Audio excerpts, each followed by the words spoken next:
प्रिय दर्शकों नमस्कार। एक बार फिर से उपस्थित हूँ आप सबके सामने शनिवार के कार्यक्रम में विश्लेषण जन्म कुंडली का। इस कार्यक्रम के अंतर्गत सुबह जो मैंने कुंडली देखी थी उसी के नवांश और दशमांश के साथ उपस्थित हूँ। शुरू करते हैं आज का कार्यक्रम। कहीं नहीं जाना है, बिल्कुल बन के रहिएगा। ये कार्यक्रम में मैं आपको इसमें चर्चा करने वाला हूँ नवांश और दशमांश कुंडली के बारे में, जिसमें आपने यहाँ देखा है तुला लग्न की कुंडली बनी लग्नेश धन भाव में। ये अपने आप में बहुत अच्छी बात बनेगी। जैसे लग्नेश का धन भाव में जाना, जो यहाँ के लग्नेश हैं वो यहाँ के सुख के अधिपति हैं, और जो यहाँ के नैसर्गिक रूप से सुखेश होते हैं वो यहाँ के लग्नेश हैं। यहाँ के जो लग्नेश हैं वो यहाँ के दशमेश हैं, पर केंद्र में 1 4 7 10 बना और यहाँ भी केंद्र में 1 4 7 10 बना। इसका अर्थ होता है कि कुंडली बहुत ज़्यादा डेविएशन में नहीं जाएगी। क्लियर है? दूसरी बात, बुध भाग्य भाव के अधिपति व्यक्ति के भाग्य भाव में बैठे हैं। इससे कम्युनिकेशन और दाम्पत्य में चरित्रहीनता का दोष ना होने के साथ साथ दाम्पत्य का जो दूसरा पिलर होता है मतलब पत्नी, वो बहुत ही ज़्यादा अच्छे विचारों वाली, सुहृद और दार्शनिक विचारों वाली, दार्शनिक चिंतन करने वाली होती है।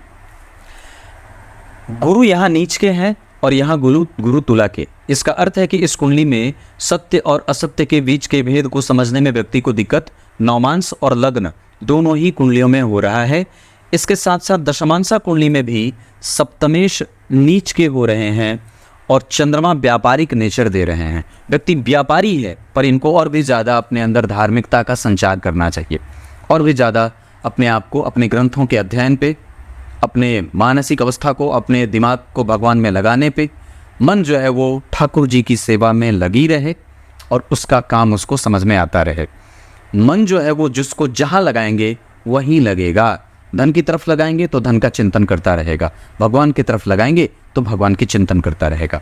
आप खुश होते हैं तो बहुत बड़ा प्रमाण दे देते हैं कि आप भगवान की संतति हैं। आप नष्ट प्राय होते हैं, अपनी बुद्धि से गलत विचार रखते हैं, तो आप ये हो जाता है कि आप उसकी श्रेष्ठ संतति नहीं है। तो कहने का अर्थ है इस कुंडली में अब इस पर चर्चा करते हैं। तो धन भाव में लग्नेश का जाना बहुत अच्छा होगा। मंगल मित्र की राशि में सप्तमेश होकर के और सप्तम भाव से केंद्र में गुरु बैठे, और यहाँ पे जो स्थिति बन रही है वो कई बार कमज़ोर भी बन रही है। शनि और सूर्य चंद्रमा के साथ व्यक्ति व्यापारिक सोच वाला होता है। शनि भाव से वर्गोत्तम होंगे, चंद्रमा इस कुंडली में यहाँ भी और इस कुंडली में यहाँ भी, यही एक नंबर मतलब वही बैठे हैं।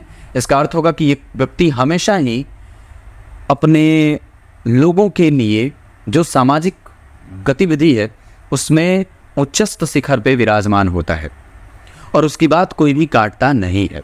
मजबूत कंधों वाला, शरीर में बाल और रोए की अधिकता होती है, माथे पे बाल बड़े पतले और सल्की होते हैं और थोड़ी लालिमा युक्त चेहरा होती है।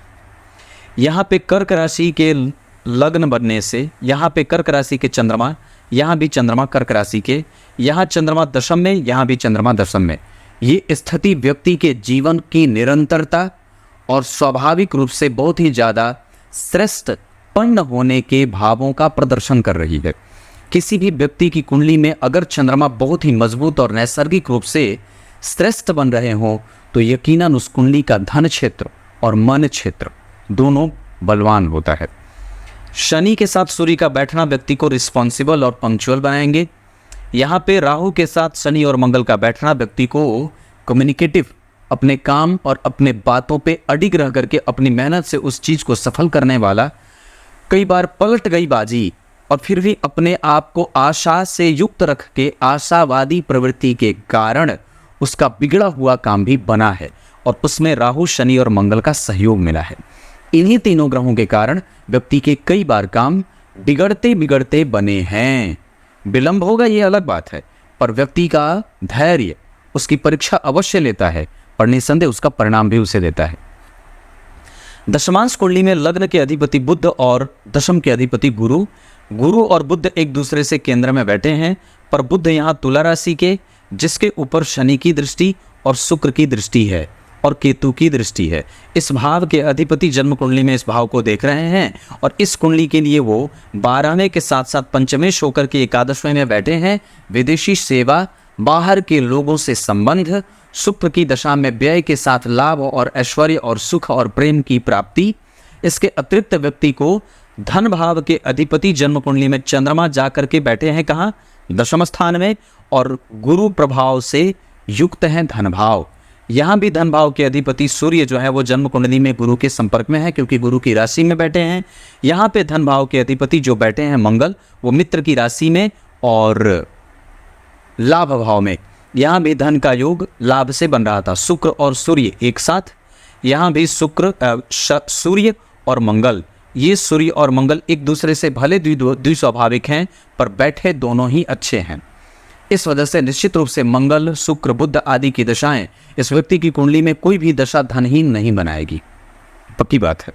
इस कुंडली में नुकसान हो सकता है बुध की दशा में शनि, बुध की दशा में शुक्र और बुध की दशा में गुरु से।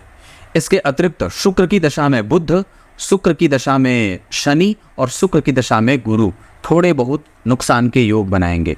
नवांश कुंडली में शनि और सूर्य चंद्रमा का यहाँ बैठना सुंदर पत्नी और थुलथुले शरीर वाली और श्रेष्ठ संतति के साथ थोड़ी कमजोरी देखी जाती है, संतति में दिक्कत हो सकती है। इस वजह से इस कुंडली को संततिवान बनने के लिए निश्चित रूप से अपने पूर्वजों का आशीर्वाद और पितरों की पूजा आवश्यक होगी। इस कुंडली में पंचम भाव के अधिपति शनि शत्रु के राशि में बैठे हैं। यहाँ पे पंचम भाव के अधिपति गुरु से दृष्ट हैं, जो रोगेश भी होता है। इस वजह से पहली संतति आने में विलंब और ऑब्स्टेकल्स आते हैं और कई बार उसमें परेशानी भी बनती है। पंचमेश शनि मंगल राहु केतु के संपर्क में है, या पंचम के कारक गुरु राहु और शनि मंगल के संपर्क में है। गुरु के ऊपर प्रभाव पापक ग्रहों का ज़्यादा है। इस वजह से कई बार वो निश्चलता, वो जो प्राप्त करने की बात है, वो थोड़ी कमज़ोर सी हो जाती है। इस कुंडली में दशमांश कुंडली में लग्न के अधिपति का पंचम में शुक्र से दृष्ट अपने कर्म क्षेत्र से व्यक्ति ख्याति अर्जित करेगा और धन भी। धन भाव के अधिपति का जन्म कुंडली में दशम में जाना प्राइवेट सेक्टर या खुद का काम करवाते हैं। तीसरे भाव के अधिपति का जन्म कुंडली में छठवें में जाना आरंभ में दिक्कत, बाद में सुख, पर पराक्रम के कारण संपूर्ण परिणाम प्राप्त हो, ऐसी दशा दिखेगी। चतुर्थ के अधिपति पंचम में, ये बहुत अच्छा होता है। चल अचल संपत्ति से युक्त होकर के व्यक्ति काम करता है और ये इमारती चीज़ों को पहचानने वाला, महंगी चीज़ों का इस्तेमाल करने वाला और धनाढ्य वर्ग से शासित होता है। मतलब इनके जो संबंध होंगे वो बड़े ऊंचे लोगों से होते हैं और ऊंचे लोगों से इनके व्यापार बंधे होते हैं। छठवें पंचम भाव के अधिपति का पंचम को देखना, ये ठीक है, यश कीर्ति वगैरह देते हैं, पर कभी कभी बुद्धि कमज़ोर हो सकती है या डिसीजन मेकिंग कैपेसिटी कमज़ोर हो सकती है। हालांकि वो बहुत ज़्यादा नहीं है, बहुत वो उसका प्रभाव छोटा सा दिख रहा है। छठवें भाव में और तीसरे भाव में परिवर्तन हो रहा है, मंगल और सूर्य, ये दो परम मित्र आपस में परिवर्तन, ये सबसे ज़्यादा बढ़िया बात होगी। पराक्रम और अपनी अवस्था और स्थिति को समझ करके उसके हिसाब से निर्णय लेने में इस व्यक्ति को पेट का रोग हो सकता है। छठवें भाव के बाद सातवें भाव के अधिपति गुरु हैं, जन्म कुंडली में बैठे हैं अष्टम भाव में नीच के, जिनका नीच भंग नहीं हो रहा और कहीं ना कहीं से यहाँ भी गुरु में कमजोरी थी, यहाँ में कमजोरी है, यहाँ भी कमजोरी। इस वजह से एकादशी का व्रत आरंभ करना चाहिए। गुरुजनों की सेवा, माता पिता का आशीर्वाद, ब्राह्मणों की पूजा, देवताओं की आराधना और धर्म ग्रंथों का अध्ययन, गीता जी का पाठ, पीपल के वृक्ष की पूजा, गणेश चतुर्थी का व्रत और संतान गोपाल मंत्र का जप, बस क्लियर है। अष्टम भाव और नवम भाव के अधिपति होकर के शनि यहाँ भी मेहनत करा रहे हैं, यहाँ भी तृतीयेश मेहनत करा रहा था, यहाँ भी तृतीयेश नीच के। पराक्रमी कुंडली है, करनी ही होगी, ये कार्मिक कुंडली भी कई बार सिद्ध हो जाती है। पर कर्म क्षेत्र में भाग्य भाव का बलवान होना, कर्म क्षेत्र में भाग्य भाव में केतु और शनि से दृष्ट, मंगल का प्रभाव, राहु का प्रभाव, भाग्य में अवरोध के योग बन रहे हैं। बजरंग बली के 3 बार हनुमान चालीसा का पाठ और भगवान सूर्य को साक्षात 12 बार दंडवत प्रणाम करना इस कुंडली को ऊर्जा युक्त बना सकती है। दशम भाव से पहले अगर बात करें तो एकादशवां मैंने बताया, दशम भाव की चर्चा यहाँ पे व्यापारिक बना रहे हैं और व्यापारिक क्षेत्र में चूंकि चंद्रमा की मीन राशि बन रही है, इस वजह से उस भाव के अधिपति चूंकि नीच के हैं, मेहनत करवा करके ही धन देने का योग बना रहे हैं। लॉन्ग टर्म इन्वेस्टमेंट पे ध्यान देना चाहिए बीमा पॉलिसी आदि से व्यक्ति को संबंध बना करके रखना चाहिए। अपने धन के बारे में और एस्टेट के बारे में कभी भी किसी से कोई चर्चा नहीं करनी चाहिए। महंगी गाड़ियों का शौक व्यक्ति की आसानी से पूरी हो जाए। एकादशवां भाव शुक्र है, सब कुछ देते हैं। विदेशों से संपर्क, विदेश गमन, बाहरी संबंध, ये इस कुंडली को बलवान बनाएगा। अब इस कुंडली में मैं चर्चा करूंगा लग्न कुंडली के व्यापक प्रभावों को। लग्नेश का धन भाव में जाना नवांश कुंडली में अच्छी बात होती है और ये संबंधों को बड़ा ही कोमल और बड़ा श्रेष्ठ बनाता है। कभी कोई लड़ाई झगड़ा नहीं हो और बहुत ही दाम्पत्य अच्छा बीतता है। 12वें भाव में केतु जिम्मेदारी देते हैं, पत्नी के ऊपर खर्च होता है। और तीसरे भाव के अधिपति गुरु नीच के पर जन्म कुंडली में शनि, सूर्य और चंद्रमा से प्रभावित हैं। इस वजह से पत्नी कारोबारी नेचर वाली, लेकिन बाहर का काम कम, पर परिवार के साथ रह करके कारोबार को संभालने का काम भी कर सकती हैं। उनका भी सहयोग आप ले सकते हैं, पर घर में कलह का वातावरण न मचाए। शनि मंगल का प्रभाव या शनि या गुरु का प्रभाव नीच का होना कई बार आपके मन को, और कई बार उसमें पत्नी भी कुछ कई बार नहीं कर पाती हैं। आप चाह करके भी वो आपकी सहायता कई बार ऐसे विषयों पे नहीं कर पाती हैं। ये इस कुंडली में ऐसा बनता है। क्लियर है?